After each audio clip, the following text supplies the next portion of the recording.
I've been with my wife for over a decade now, 3 years married, with a 10-month-old son who's the light of our lives. Recently, I struck up a friendship with a guy who seemed to have a lot in common with me.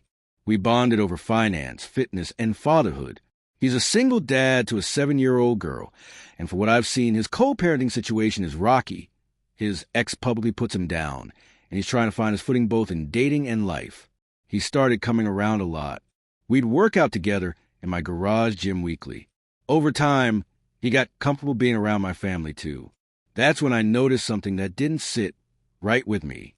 One night, we got to talking about relationships, and he started listing the traits of his dream girl. As he described her, something in my gut twisted. It was like he was describing my wife. Not vaguely, not broadly, almost word for word. He painted a picture of her personality, her energy, even her parenting style. I brushed it off at first, chalked it up to coincidence. But then I started noticing patterns. When we go out to dinner, he'd show pictures or videos on his phone, always to my wife first. I had to lean over or ask him to share it with me, which felt odd considering I was his supposed friend during game nights or get-togethers. He'd pick up my son, hoist him onto his shoulders, playfully parade him around in front of my wife, all the while making cringy remarks like, "I love being a father. I just wish I had a wife as good with kids as you." Or, "Let me know if you ever need help with your son." He never directed these words toward me, always toward her, like I wasn't even there. These comments set off alarm bells in my head, but I stayed calm until one day, while we were working out, I flat out asked him, "Do you think my wife is attractive?" Without missing a beat, he said, "Hell yeah, your wife is hot."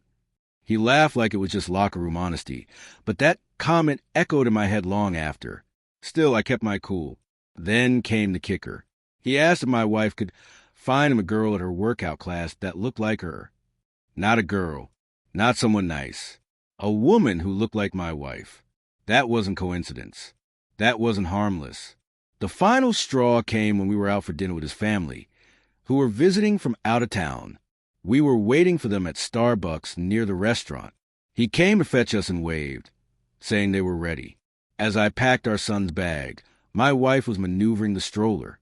He just picked up my son, slung him on his shoulders, and started walking out next to my wife while she pushed the stroller. I trailed behind them, watching them walk side by side like some picture-perfect couple. It made my blood boil. I felt invisible, like an outsider in my own family. And I realized then this wasn't paranoia. This was a line being crossed. That was it for me. I decided he was done. He wasn't welcome near my family again, not in my house, not around my wife or my kid.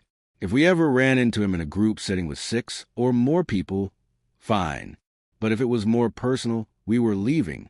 When I brought my concerns up to my wife, she was surprised. She said she didn't see it that way at all. She thought he was just a single dad who missed having a family and liked being around kids.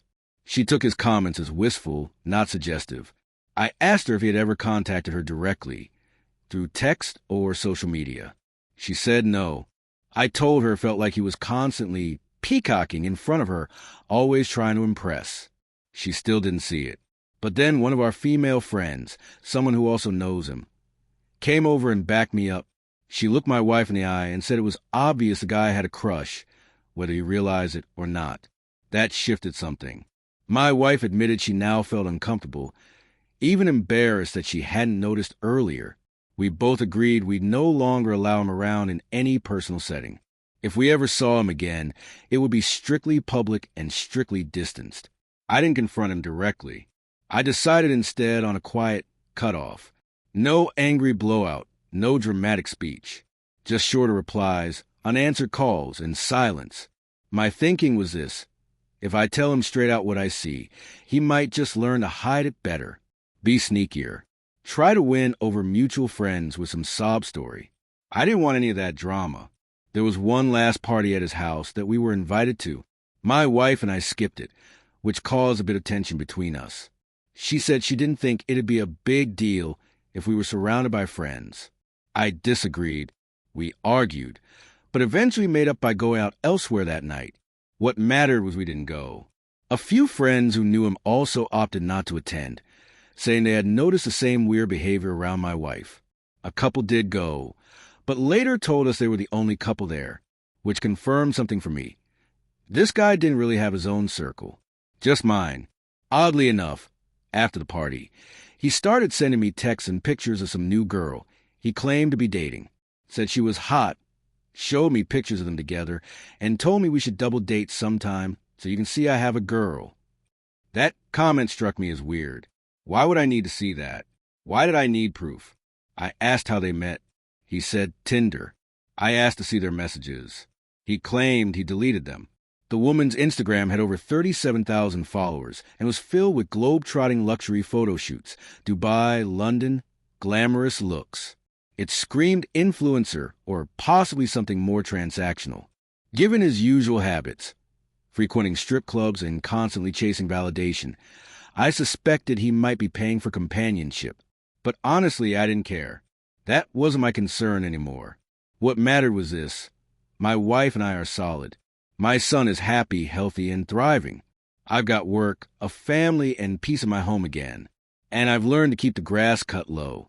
So when the snakes start slithering in, I'll see them long before they reach the door. Thanks to everyone who helped me trust my gut.